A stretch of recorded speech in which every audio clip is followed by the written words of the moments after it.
H D. Revanna ಅವರಿಗೆ ಇವತ್ತು ನಿರೀಕ್ಷಣಾ ಜಾಮೀನು ಸಿಗುತ್ತಾ? $1 ಮಿಲಿಯನ್ ಪ್ರಶ್ನೆ ಉತ್ತರಕ್ಕೆ ಕೆಲವೇ ಕ್ಷಣ ಕಾದ್ರೆ ಸಾಕು. ಎರಡೂ ಕಡೆಯ ವಾದ ಆಲ್ರೆಡಿ ಮುಕ್ತಾಯ ಆಗಿದೆ. ಏನೇನಾಯಿತು ನ್ಯೂಸ್ ಫಸ್ಟ್ ನಲ್ಲಿ ಇಂಚಿಂಚು ಮಾಹಿತಿಯನ್ನ ನೀವು ಗಮನಿಸಿದ್ರಿ. ಕೆಲವೇ ಕ್ಷಣದಲ್ಲಿ ತೀರ್ಪನ್ನ ನೀಡಲಿದ್ದಾರೆ ನ್ಯಾಯಾಧೀಶರು. ಇಬ್ಬರ ವಾದ ಮುಕ್ತಾಯ ಆದಂತಹ ನಂತರದಲ್ಲಿ ಕೆಲ ಕಾಲ ವಿಚಾರಣೆಯನ್ನ ಮುಂದೂಡಿಕೆ ಮಾಡಿದಂತಹ ಪೀಠ ಆದೇಶವನ್ನ ಬರೆಸ್ತೀವಿ ಅಂತ ಹೇಳಿ ವಿಚಾರಣೆಯನ್ನ ಮುಂದೂಡಿಕೆ ಮಾಡಿದೆ. ಮತ್ತೆ ಕರೀತೀವಿ ಪ್ರೊಸೀಡಿಂಗ್ಸ್ ನ ಅಂತ ಹೇಳಿದೆ. ಮಧ್ಯಂತರ ನಿರೀಕ್ಷಣಾ ಜಾಮೀನು ಆದೇಶವನ್ನ ಕಾಯ್ದಿರಿಸಿದೆ ಪೀಠ. ಎರಡೂ ಕಡೆಯ ವಾದ ಮುಕ್ತಾಯ ಆಗಿದೆ. ಸದ್ಯದಲ್ಲೇ ಅಂದ್ರೆ ಕೆಲವೇ ಕ್ಷಣದಲ್ಲಿ ಆದೇಶ ಹೊರಬರುತ್ತೆ. ಯಾಕಂದ್ರೆ ಖುದ್ದು ನ್ಯಾಯಾಧೀಶರು ಹೇಳಿದ್ದಾರೆ, ಇವತ್ತೇ ತೀರ್ಪನ್ನ ಘೋಷಿಸ್ತೀವಿ ಅಂತ ಹೇಳಿ ನ್ಯಾಯಾಧೀಶರು ಹೇಳಿದ್ದಾರೆ. ಬರೋಬ್ಬರಿ 1 ಗಂಟೆ 40 ನಿಮಿಷಗಳ ಕಾಲ ನಡೆದಂತಹ ವಾದ ಮಂಡನೆ, ಅದನ್ನ ಕೂಡ ಉಲ್ಲೇಖ ಮಾಡ್ತಾರೆ ನ್ಯಾಯಾಧೀಶರು. ತಮ್ಮ ಅಭಿಪ್ರಾಯವನ್ನ ಹೇಳುವಂತಹ ಸಂದರ್ಭದಲ್ಲಿ ಇಬ್ರು ಕೂಡ ಸೇರಿ ಸುಮಾರು 1.5 ಗಂಟೆಗೂ ಹೆಚ್ಚು ಕಾಲ ವಾದ ಪ್ರತಿವಾದವನ್ನ ಮಾಡಿದೀರಾ. ಈಗಾಗಲೇ 4.25 ಗಂಟೆ ಆಗಿದೆ. ಯಾವಾಗ ಆದೇಶವನ್ನ ಬರೆಸೋದು ಅಂತ ಹೇಳಿ ಮೊದಲು ತಮ್ಮ ಅಭಿಪ್ರಾಯವನ್ನ ವ್ಯಕ್ತಪಡಿಸುತ್ತಾರೆ. ಅದಾದ ಬಳಿಕ ಇವತ್ತೇ ತೀರ್ಪನ್ನ ಘೋಷಿಸುವುದಾಗಿ ಹೇಳ್ತಾರೆ ನ್ಯಾಯಾಧೀಶರು. ಎರಡೂ ಕಡೆಯ ವಾದ ಅಲ್ಲಿಗೆ ಮುಕ್ತಾಯ ಆಗಿದೆ. ಸದ್ಯದಲ್ಲೇ ತೀರ್ಪನ್ನ ಕೊಡುವಂತಹ ಸಾಧ್ಯತೆ ಇದೆ. ಆದೇಶವನ್ನ ಬರೆಸುವುದಾಗಿ ಹೇಳಿ ವಿಚಾರಣೆಯನ್ನ ಮುಂದೂಡಿಕೆ ಮಾಡಿದ್ದಾರೆ ನ್ಯಾಯಾಧೀಶರು. ಮಧ್ಯಂತರ ನಿರೀಕ್ಷಣಾ ಜಾಮೀನಿನ ಆದೇಶವನ್ನ ಸದ್ಯ ಪೀಠ ಕಾಯ್ದಿರಿಸಿದೆ. ಕೆಲವೇ ಕ್ಷಣದಲ್ಲಿ ಎಚ್.ಡಿ. ರೇವಣ್ಣ ಅವರ ಭವಿಷ್ಯ ಏನಾಗುತ್ತೆ ಅನ್ನೋದು ಗೊತ್ತಾಗುತ್ತೆ. ಬಹಳ ಕುತೂಹಲಕರ ರೀತಿಯಲ್ಲಿ ನಡೆಯಿತು ಕೋರ್ಟ್ನಲ್ಲಿ ವಿಚಾರಣೆ. 1 ಗಂಟೆ 40 ನಿಮಿಷಗಳ ಕಾಲ ವಿಚಾರಣೆ ಆರಂಭ ಆಗಿದ್ದು ಮಧ್ಯಾಹ್ನ 3 ಗಂಟೆಗೆ, ಹೆಚ್ಚು ಕಮ್ಮಿ 3 ಗಂಟೆಗೆ ಶುರುವಾಯಿತು. ಈಗ 4:40 ಆಗ್ತಾ ಬಂತು. 1 ಗಂಟೆ 40 ನಿಮಿಷದ ಕಾಲ ಜನಪ್ರತಿನಿಧಿಗಳ ವಿಶೇಷ ನ್ಯಾಯಾಲಯದಲ್ಲಿ ವಿಚಾರಣೆ ನಡೆದಿದೆ. ಯಾವ ರೀತಿಯಾಗಿ ವಾದ ಪ್ರತಿವಾದ ಆಯಿತು ಅನ್ನುವಂಥದ್ದನ್ನ ಗಮನಿಸಿದ್ರಿ. ಮೊದಲನೇದಾಗಿ ಎಚ್.ಡಿ. ರೇವಣ್ಣ ಪರ ಇರುವಂತಹ ವಕೀಲ ಮೂರ್ತಿ ಡಿ ನಾಯಕ್ ಅವರು ಆ ಎಫ್ಐಆರ್ ಕೆಆರ್ ನಗರ ಠಾಣೆಯಲ್ಲಿ ಏನ್ ದಾಖಲಾಗಿದೆ ಅದರ ಬಗ್ಗೆ ಆಕ್ಷೇಪವನ್ನ ವ್ಯಕ್ತಪಡಿಸುತ್ತಾರೆ. ಆ ದೂರಿನಲ್ಲಿ ಎಲ್ಲೂ ಕೂಡ ರೇವಣ್ಣ ಅವರ ವಿರುದ್ಧವಾಗಿ ಅಂಶಗಳಿಲ್ಲ. ನನ್ನ ತಾಯಿಯ ಕಿಡ್ನಾಪ್ ಆಗಿದೆ, ಸತೀಶ್ ಬಾಬು ಅನ್ನೋರು ಬಂದು ಕಿಡ್ನಾಪ್ ಅವ್ರು ಕರ್ಕೊಂಡು ಹೋಗಿದ್ದಾರೆ ಅನ್ನುವಂತಹ ವಿಚಾರವನ್ನ ದೂರುದಾರ ಉಲ್ಲೇಖ ಮಾಡಿದ್ದಾರೆ. ಬಟ್ ಅಲ್ಲಿ ಎಲ್ಲೂ ಕೂಡ ಎಚ್.ಡಿ. ರೇವಣ್ಣ ಅವರ ವಿರುದ್ಧವಾಗಿ ಅಂಶಗಳಿಲ್ಲ. ಹೀಗಾಗಿ ಅಲ್ಲಿ ಸೆಕ್ಷನ್ 364A ಆಡ್ ಮಾಡಿದ್ದಾರೆ. ಅದು ಕೂಡ ಮೊದಲನೇದಾಗಿ ಆ ಸೆಕ್ಷನ್ ಇರಲಿಲ್ಲ. ಆ ನಂತರ ರಾತ್ರೋರಾತ್ರಿ ಆ ಸೆಕ್ಷನ್ ಆಡ್ ಮಾಡಿ 41A ಅಡಿಯಲ್ಲಿ ನೋಟಿಸ್ ನ ಜಾರಿ ಮಾಡಲಾಯಿತು. ನನ್ನ ಕಕ್ಷಿದಾರರ ವಿರುದ್ಧ ದುರ್ಬಳಕೆ ಮಾಡಿಕೊಂಡು ಉದ್ದೇಶಪೂರ್ವಕವಾಗಿ ಈ ಸೆಕ್ಷನ್ ಆಡ್ ಮಾಡಲಾಗಿದೆ. ಯಾವ ಸಂದರ್ಭದಲ್ಲಿ ಈ ಸೆಕ್ಷನ್ ಆಡ್ ಮಾಡ್ತಾರೆ? ಕಿರುಕುಳ ಕೊಟ್ಟಂತಹ ಸಂದರ್ಭದಲ್ಲಿ, ಹಲ್ಲೆ ಮಾಡಿದಂತಹ ಸಂದರ್ಭದಲ್ಲಿ, ಕಿಡ್ನಾಪ್ ಮಾಡಿ ಯಾವುದಾದ್ರೂ ವಿಚಾರಕ್ಕೆ ಬೇಡಿಕೆಯನ್ನ ಇಟ್ಟಂತಹ ಸಂದರ್ಭದಲ್ಲಿ ಈ ಸೆಕ್ಷನ್ ಹಾಕಲಾಗುತ್ತೆ. ಆದ್ರೆ ಇಲ್ಲಿ ಅದ್ಯಾವ ಅಂಶಗಳೂ ಕೂಡ ನನ್ನ ಕಕ್ಷಿದಾರರಾಗಿರುವಂತಹ ರೇವಣ್ಣ ಅವರ ವಿರುದ್ಧ ದೂರಿನಲ್ಲಿ ಉಲ್ಲೇಖ ಆಗಿಲ್ಲ. ಹೀಗಿದ್ದ ಮೇಲೂ ಆ ಸೆಕ್ಷನ್ ಹಾಕಿದ್ಯಾಕೆ? ನಾನ್ ಬೇಲೇಬಲ್ ಸೆಕ್ಷನ್ಗಳಿದ್ವು ಕಿಡ್ನಾಪ್ಗೆ ಸಂಬಂಧಪಟ್ಟ ಹಾಗೆ. ಆ ಸೆಕ್ಷನ್ಗಳನ್ನ ಹಾಕದೆ ಬೇಕು ಅಂತ 364A ಸೆಕ್ಷನ್ ದಾಖಲು ಮಾಡಿದ್ದಾರೆ ಅಂತ ಹೇಳಿ ತಮ್ಮ ವಾದವನ್ನ ಮಂಡನೆ ಮಾಡಿದ್ರು. ಜೊತೆಗೆ ಈ ನಿರೀಕ್ಷಣಾ ಜಾಮೀನಿಗೆ ಸಂಬಂಧಪಟ್ಟ ಹಾಗೆ SIT ಏನ್ ಆಕ್ಷೇಪಣೆಯನ್ನ ಸಲ್ಲಿಕೆ ಮಾಡಿತ್ತು, ಆ ಆಕ್ಷೇಪಣೆಯಲ್ಲಿ ಕೆಲವೊಂದಿಷ್ಟು ವಿಚಾರಗಳನ್ನ ಉಲ್ಲೇಖ ಮಾಡಿತ್ತು. ಆ ವಿಚಾರಗಳು ಏನು? ಎಚ್.ಡಿ. ರೇವಣ್ಣ ಅವರು ಪ್ರಭಾವಿ ಇದ್ದಾರೆ, ಅವರು ಸಂತ್ರಸ್ತರ ಮೇಲೆ, ದೂರುದಾರರ ಮೇಲೆ ಪ್ರಭಾವವನ್ನ ಬೀರಬಹುದು. ಜೊತೆಗೆ ಪ್ರಜ್ವಲ್ ರೇವಣ್ಣ ಅವರ ವಿರುದ್ಧ ಹಲವು ಮಹಿಳೆಯರಿಗೆ ಲೈಂಗಿಕ ದೌರ್ಜನ್ಯ ಮಾಡಿದಂತ ಆರೋಪ ಇದೆ, ವಿಡಿಯೋಗಳಿದ್ದಾವೆ. ಇದನ್ನ ಆಕ್ಷೇಪಣೆಯಲ್ಲಿ ಉಲ್ಲೇಖ ಮಾಡಿತ್ತು SIT.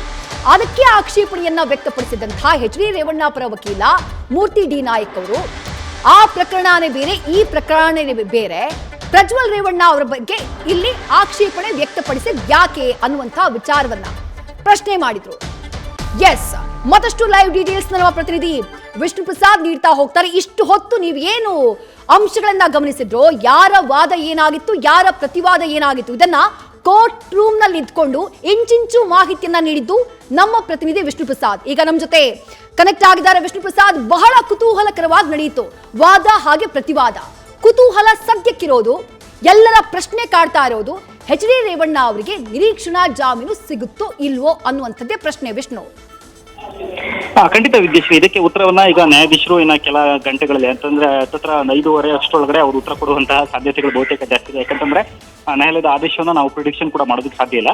ಇನ್ನು ಇವತ್ತಿನ ವಾದಕ್ಕೆ ಸಂಬಂಧಪಟ್ಟಂತೆ ನೋಡ್ತಾ ಹೋದಂತಹ ಸಂದರ್ಭದಲ್ಲಿ ಒಂದಷ್ಟು ಅಂಶಗಳನ್ನ ನಾವು ಇಲ್ಲಿ ಗಮನಿಸ್ತಾ ಹೋಗ್ಬೋದು. ಪ್ರಮುಖವಾಗಿ ಇವತ್ತು ಅವರು ದಾಖಲಿಸಿರುವಂತಹ FIR ಸಂಬಂಧಪಟ್ಟನ್ನೇ ಅತಿ ಹೆಚ್ಚು ಫೋಕಸ್ ಮಾಡುವಂತಹ ಕೆಲಸವನ್ನ ರೇವಣ್ಣ ಪರ ವಕೀಲರಾಗಿರುವಂತಹ ಮೂರ್ತಿ ಡಿ ನಾಯಕ್ ಅವರು ಮಾಡಿದ್ರು. ಯಾಕಂತಂದ್ರೆ ಅದರಲ್ಲಿ ಕ್ಲಿಯರ್ ಆಗಿ ಮೆನ್ಷನ್ ಆಗ್ತಿರುವಂತದ್ದು 364A ಅನ್ನ ಹಾಕುವಂತಹ ಕೆಲಸವನ್ನ ಪೊಲೀಸರು ಮಾಡಿದ್ದಾರೆ.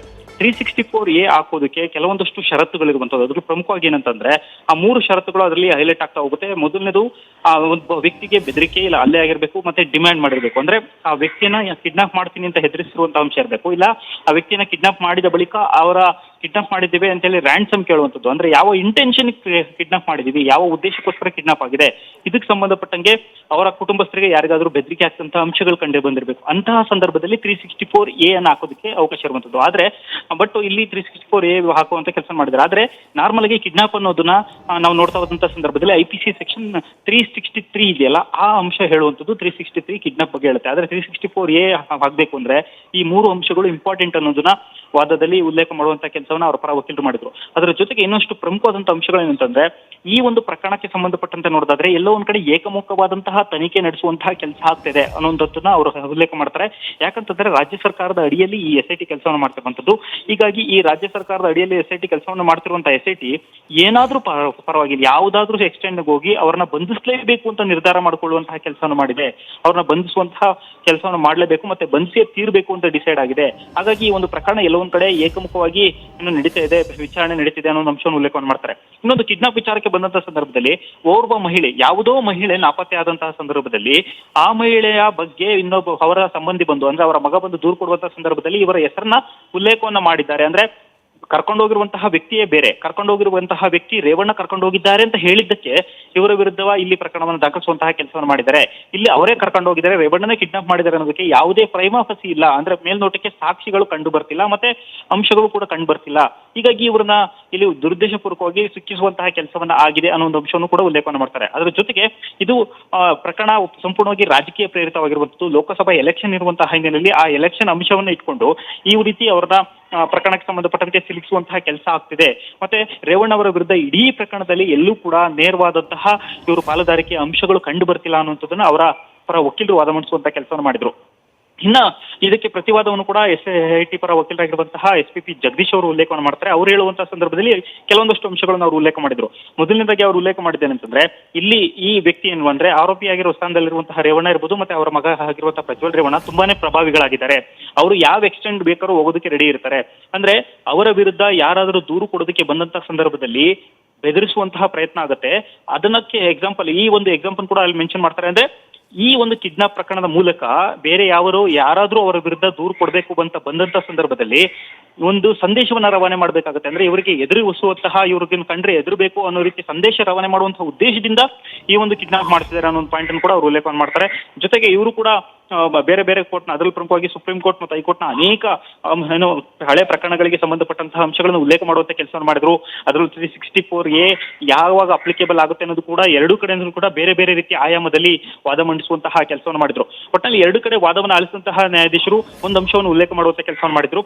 ಅಂದ್ರೆ ಪ್ರಕರಣಕ್ಕೆ ಸಂಬಂಧಪಟ್ಟಂತೆ ಹಿಂದೆ ತೀರ್ಪು ಕೊಡ್ಲೇಬೇಕು ಅನ್ನುವಂಥದ್ದು ರೇವಣ್ಣ ಪರ ವಕೀಲರ ವಾದ ಆಗಿರುವಂಥದ್ದು. ಯಾಕಂತಂದ್ರೆ ಇವತ್ತು ಸಂಜೆ 5:30ಕ್ಕೆ ರೇವಣ್ಣ ಅವರು ಎನಿ ಕಾಸ್ಟ್ ಅವರು SIT ಮುಂದೆ ವಿಚಾರಣೆಗೆ ಹಾಜರಾಗಬೇಕಾಗಿದೆ. ಒಂದು ವೇಳೆ ವಿಚಾರಣೆಗೆ ಹಾಜರಾಗ್ಲಿಲ್ಲ ಅಂತಂದ್ರೆ ಅವರು ವಿಚಾರಣಾ ನೋಟಿಸ್ ನ ಕಂಪೈಲ್ ಮಾಡಿಲ್ಲ ಅಂತ ಅವ್ರನ್ನ ಬಂಧಿಸುವಂತ ಸಾಧ್ಯತೆ ಕೂಡ ಇರುವಂತದ್ದು, ಅದು ಒಳನರಸೀಪುರ ಪ್ರಕರಣದಲ್ಲಿ. ಹೀಗಾಗಿ ಈ ಒಂದು ಗೊಂದಲವನ್ನ ನೀಡಬೇಕು ಅಂದ್ರೆ ನಮಗೆ ರಕ್ಷಣೆ ಕೊಡ್ಲೇಬೇಕು ಅಂತ ಹೇಳಿ ಅವರ ಪರ ವಕೀಲರು ಜಿದ್ದಿಗೆ ಬಿದ್ದಂತೆ ವಾದವನ್ನು ಮಂಡಿಸಿದ್ರು. ಒಟ್ಟಿನಲ್ಲಿ ಎರಡು ಕಡೆ ವಾದವನ್ನು ಆಲಿಸಿರುವಂತಹ ಪೀಠ ಈಗ ಸದ್ಯದಲ್ಲೇ ತೀರ್ಪು ಘೋಷಣೆ ಮಾಡುವುದಾಗಿ ಹೇಳಿದೆ. ವಿದೇಶಿ right, thank you Vishnu Prasad ತಮ್ಮ ಡೀಟೇಲ್ಸ್ಗೆ. ನ್ಯೂಸ್ ಫಸ್ಟ್ ನಿರ್ಭೀತಿಯಿಂದ ನಿಮ್ಮ ಪರವಾಗಿ.